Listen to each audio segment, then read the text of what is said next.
Subscribe and don't forget to press the bell icon to get notified whenever we upload a new video. Bharat में जो India के prime minister हैं नरेंद्र मोदी, उन्होंने कहा है कि हम अगले 25 साल में एक डेवलप कंट्री बन जाएंगे। इंडिया की इकॉनमी ऐसे जा रही है, हमारी इकॉनमी का रुख आप लोगों ने यूं कर दिया है, फिर भी हम ना घबराएं। जब उन्होंने कहा ना 25 सालों में हम ये कर देंगे, तो अब देखिएगा वो जो उनके फॉलोअर हैं वो उसको 25 से भी शायद पहले कर दें। ये क्या हो रहा है? वो भाईजान उधर बैठ के जयशंकर की तारीफें कर रहे हैं, इंडियन फॉरेन मिनिस्टर की, ये इधर बैठ के अपना डांस से महसूस हो रहे हैं कि भारत ने 39.5 अरब यूरोस का माल यूरोपीय यूनियन को बेचा था। मैंने आपको यूरोस में फिगर बताई हैं, डॉलर्स में तो आप ना ही सुने तो बेहतर है कि कितनी बड़ी फिगर बनती है, क्योंकि आप और शर्मिंदा होंगे।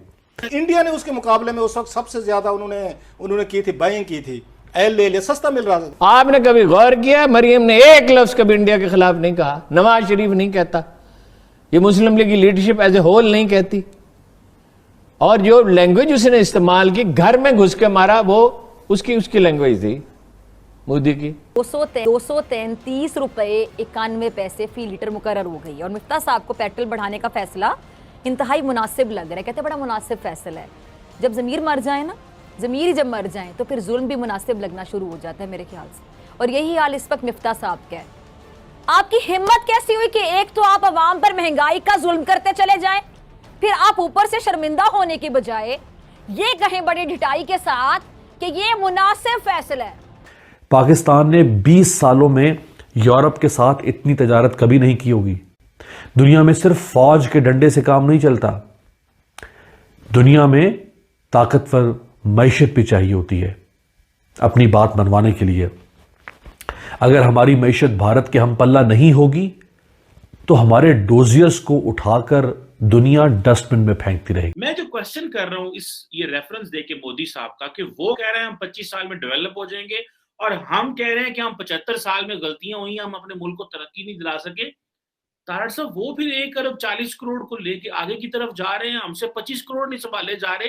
तो ये भी तो इसमें भी थोड़ी रोशनी डालें कि ये क्या गलतियां कर रहे हैं और हम कहां फंस गए हैं। देखें, मैं उसमें इस वक्त India is definitely on a right track, मैं बताता हूँ। और इस ट्रैक में आने के लिए सिर्फ मोदी साहब नहीं है, उनके पीछे बड़ी फिलॉसफियां, उसके पीछे बड़ी लोगों की कुर्बानी है। अगर लोग आप देखें, मैं जब आप उनकी लीडरशिप पिछली देखता रहा हूँ, देसाई, मोरारजी देसाई है, वाजपेयी है, उसके बाद डॉक्टर मनमोहन सिंह का बड़ा इसके अंदर रोल है। और मैं समझता हूं कि मोदी साहब ने तो बल्कि आके चीजों को मजीद स्टेरॉइड पे किया है। और दूसरा, इन्होंने खान साहब ने, मैं खुश हूं इन्होंने कि डॉक्टर जयशंकर की इन्होंने इस्तेमाल की अपनी आजादी में, लेकिन खान साहब ने जिस तनाजर के साथ डिस्कस किया वो गलत है। उसकी वजह यह है कि डॉक्टर जयशंकर आज जो कुछ भी कर रहे हैं वो इसलिए कर रहे हैं कि उनके पास फॉरेन रिजर्व आपसे कुछ 4 गुना ज्यादा है आपसे। उनके पास वो भूखे नहीं है, वो जहां जाते हैं मांगते नहीं है। आपके मिफ्ता इस्माइल साहब ने तो खुद आपके फाइनेंस मिनिस्टर ने कहा कि अब हम जिस मुल्क के पास जाते हैं वो हमें पैसे नहीं देता। तो फॉरेन पॉलिसियां, हकीकी आजादियां, ये ख्वाब, ये पाकिस्तान का मतलब क्या है, ये तब होता है जब आप मुआशी तौर पर आजाद होते हैं। और मोदी साहब ने क्या किया कि चीजें फास्ट ट्रैक पे जा रही थी उनकी, बिल्कुल पहले भी फास्ट, लेकिन अब उन्होंने स्टेरॉइड्स पे कर दी है। उसकी वजह यह है नेशनलिज्म को प्रमोट किया है। पहली दफा इस वक्त जो हिंदू मेजॉरिटी है, उनका कॉन्फिडेंस उन्होंने बढ़ा दिया, और उसी के लिए जब उन्होंने कहा ना 25 सालों में हम ये कर देंगे, तो अब देखिएगा वो जो उनके फॉलोअर हैं वो उसको 25 से भी शायद पहले कर दें डिलीवर चीजें, क्योंकि this is what you need, this is what the, देखिए ये leadership, this is what the leadership is about, to boost up your confidence, to give you something to work on, to give you something to dream on. वज़ीर आज़म मोदी का, वज़ीर आज़म मोदी हम सब जानते हैं बड़े इम्प्रेसिव मुक़र्रिर हैं, और ख़ास तौर पे जब पॉलिटिकल रैलीज़ होती हैं या इस किस्म के जो ओकेजन्स होते हैं उनमें उनकी तकरीर में बड़ी जान होती है, और वो बड़े ज़बरदस्त इफ़ेक्टिवली अपने जो ऑडियंस है उसको इंगेज करते हैं। इस बार भी उन्होंने बड़ी तवील तकरीर की, तकरीबन 1.5 घंटा उनकी तकरीर रही, और हमेशा की तरह वो अपनी तकरीर में नई बातें करते हैं। और इस बार भी उन्होंने ये ज़ोर देकर कहा कि अब हमें अगला जो 25 साल हैं, जब भारत 100 साल का हो जाएगा, तो हमें जो हमारा सफ़र है तरक्की का, उसमें हम डेवलपिंग से डेवलप्ड कंट्री हमने अपने आप को बनाना है। और उस हवाले से उन्होंने बहुत से 4-5 प्रिंसिपल्स भी दिए, और ख़ास तौर पे कि नेपोटिज़म ख़त्म हो जाना चाहिए, करप्शन है वो ख़त्म होनी चाहिए। और करप्शन के हवाले से तो उन्होंने यहाँ तक भी कहा, इंटरेस्टिंग दिलचस्प बात की, कि कुछ तो लोग ऐसे हैं कि जिनको छोटी सी ज़मीन नहीं मिलती भारत में कि वो अपने लिए छत बना सकें। और दूसरी तरफ कुछ ऐसे लोग भी हैं जिनके पास इतना इल-गॉटन मनी है, गैर जो आप कह लीजिए कि करप्शन का इतना पैसा है कि उनको जगह नहीं मिलती कि उनको संभाले कहाँ। फिर उन्होंने वेमेन एम्पावरमेंट की बात भी की, और फिर एक और बड़ी दिलचस्प उन्होंने बात की कि हमें अगर तरक्की करनी है तो हमें ग़ुलामी से मंसूब जो भी मुताल्लिक़ जो भी चीज़ है उससे आज़ादी हासिल कर। मैं मिसाल देता हूँ, कहते हैं make in India, incredible India movements. Khan साहब मूवमेंट चलाते हैं, खान साहब के पास इतनी गोल्डन अपॉर्चुनिटीज होती हैं। खान साहब ये जो कॉन्सेप्ट करना था, ये अगर बलूचिस्तान में कर लेते तो फिर इनका कद और बड़ा हो जाना था। खान साहब ने आज तक बलूचिस्तान की बात की? खान साहब ने आज तक कोई ये कहा हो आए मिल को पाकिस्तान? खान साहब ने कहा आज तक रोड मैप दिया कि मैं आए जी अगले 5 साल तक, 25 साल छोड़े।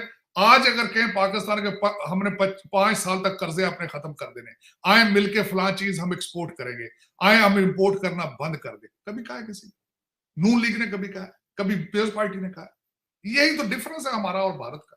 अब तो आपको कंपैरिजन करना ही नहीं चाहिए उनके, क्योंकि गैप इतना ज्यादा हो चुका है आपका भारत के साथ कि वो you cannot touch them, you cannot touch them. आप तो बांग्लादेश के साथ भी कंपेयर कर रहे, आप तो आजकल अफगानिस्तान के साथ भी कंपेयर करने का हालात नहीं, उनकी करेंसी भी आपसे स्ट्रॉन्ग है।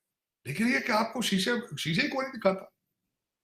आपको ख्वाब आए रियासत मदीना, और यार पहले इस्लाम को तो समझ लो यार।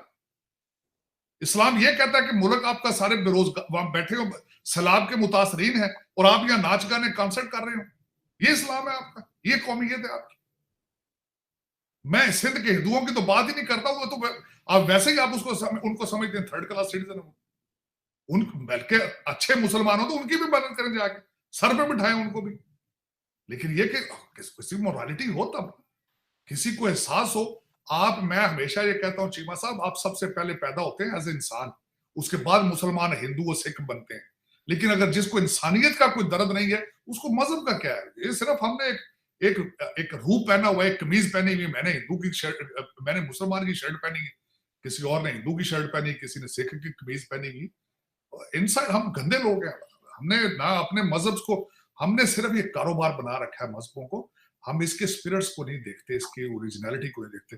दुनिया में ऐसा कोई भी मजहब ऐसा नहीं है जो नफरत सिखाता हो। लेकिन ये कि हम अपने मकासद के लिए, मैंने जिस तरह बताया खान साहब की, कभी मैं कहता हूँ कि मैं देखने वालों को फूड फॉर थॉट्स है, वो मेकावली की किताब कभी आप पढ़ें, द प्रिंस, बिल्कुल यही लग रहा है खान साहब ने उसी का रोड मैप लेके इसने खान साहब ने पाकिस्तान को यरगमाल बना लिया। लेकिन आई विश के इनको को रोके, वरना he is gonna take Pakistan to Afghanistan और सोमालिया।